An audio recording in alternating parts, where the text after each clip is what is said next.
नमस्कार छात्रों, आज मैं आप लोगों के समक्ष वृंद के दोहे के लेखक परिचय, प्रमुख कृतियाँ, विधा परिचय और पाठ परिचय को बताना चाहूँगी। इससे पहले मैं पाठ की शुरुआत करूँ, मैं आपको बता दूँ, यदि मेरे द्वारा समझाया गया आपको यह पाठ अच्छा लगे तो अपने असहपाठियों के साथ इसे अवश्य शेयर करें। अतः आइए आपका ज़्यादा वक्त ना लेते हुए यह पाठ की शुरुआत करते हैं। तो कवि परिचय। माना जाता है कि कवि वृंद जी का जन्म 1643 को मथुरा में हुआ।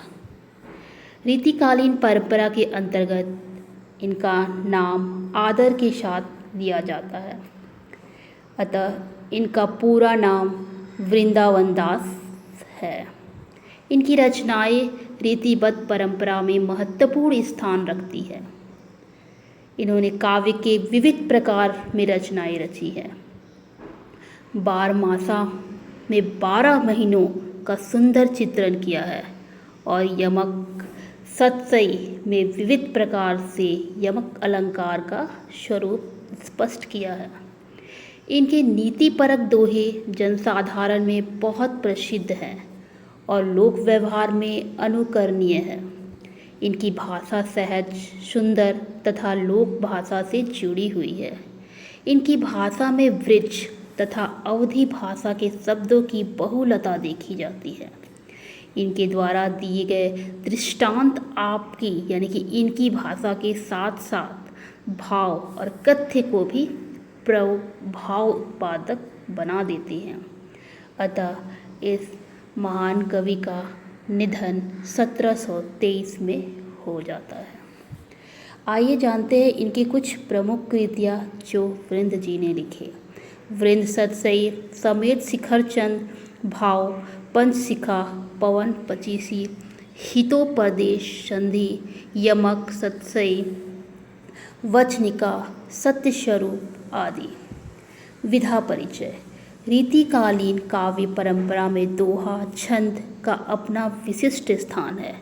दोहा छंद कई कवियों का प्रिय छंद रहा है।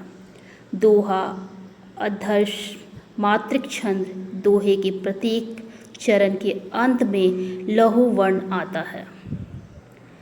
इसके 4 चरण होते हैं।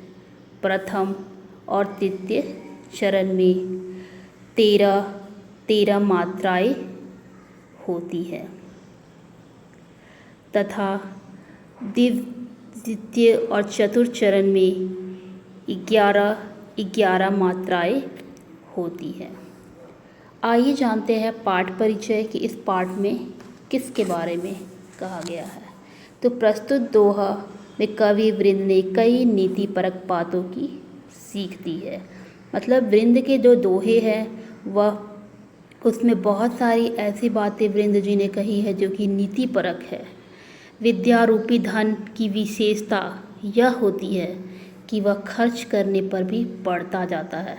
कहने का तात्पर्य यह है कि विद्या हमारा वह धन है जिसे हम जितना खर्च करते हैं, जितना बांटते हैं, वो उतना बढ़ता जाता है, ना कि घटता है। तो आंखें मन की सच झूठ बातें बता देती है।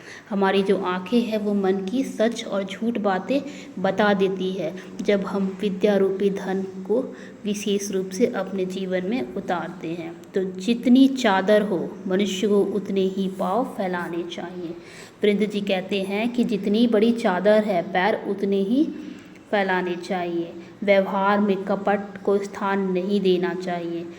वृंद जी कहते हैं कि हमारे व्यवहार में जो है वो उसे कपट का स्थान नहीं देना चाहिए। कपट यहाँ छल कपट को कहा गया है। बिना गुणों के मनुष्य को बड़प्पन नहीं मिलता है। अगर यदि किसी मनुष्य को बड़प्पन मिलता है, बड़प्पन का ओहदा मिलता है, तो वह बिना गुणों का नहीं मिलता है। ऐसा वृंद जी इस पाठ में कहना चाहते हैं।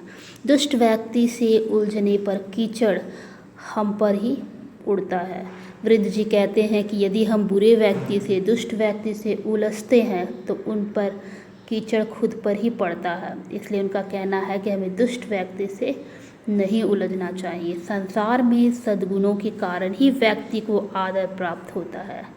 यदि किसी व्यक्ति सद्गुण है, गुणों से परिपूर्ण है, तभी उसे आदर मिलता है संसार में, ऐसा वृंद जी इस पाठ में कहते हैं। तो कवि वृंद के दोहे पाठकों को व्यवहारिक अनुभव से परिचित कराते हैं, जीवन का सच्चा मार्ग दिखाते हैं। अतः इस लेखक परिचय को मैं यही समाप्त करती हूँ ताकि आपका वीडियो ज़्यादा लंबा ना हो जाए, और इस दोहे को मैं शुरू करूँगी एक नए वीडियो में। आपको दोहे का भावार्थ देखना हो तो आप नए वीडियो को भी